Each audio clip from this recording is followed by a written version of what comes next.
Ka kertong shimet ha ka shop jong ka sngi na Shela constituency ka kong ni ka ye arena nyota kalong bahkan buat ya kimati jong kpa bala khlat no ubadan ya kaminsim banyarap bale bha para briu kadai ka tanrai ukpa bantri ringkat bat kipai ba bat ka shnong ka thau da ka jinge e bat da ka jinge long ka bai ya kene ka kin ka ye arena kala pasngo hadin ka jimpandep jongka bantep kerteng yelade hakmat u returning officer uba mark e chalam haka office SDO hasara nagabanta banyakun ya jingjit ya economic khmat bat thawan sha councils autonomous council arjarpsan ya kaye arena nyota la sanalang da ka khun upara ki bahing masem ki parlok bat kinong kersham habakli ya kathong ma khmat do jangka hakine election MDC kalapan pau ba ka kwaru banwanra e ka bor ka an ka baklan ha ka shnong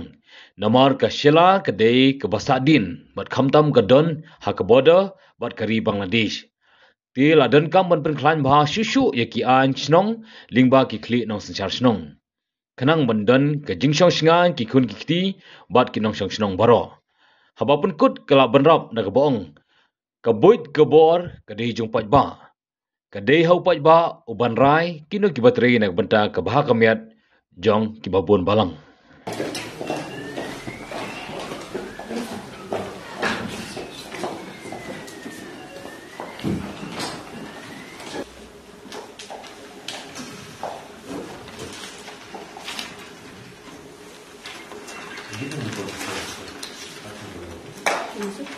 I, Srimati Elena Nyota,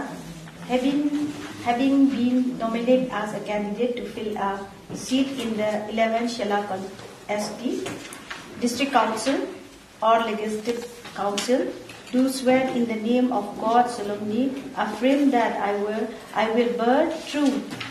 faith and allegiance to the Constitution of India as by the law established, and that I will uphold the sovereignty and integrity of India. Thank you so much.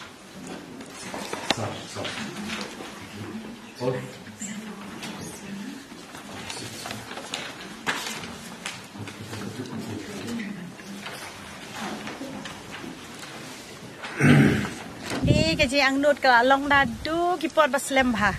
kata kadai nabdu ka nganja kren ya kata nadu ka tandai pahi iparu ilong ibri ba trei yo pa ba tenga budin ya ka mati jong ipa ban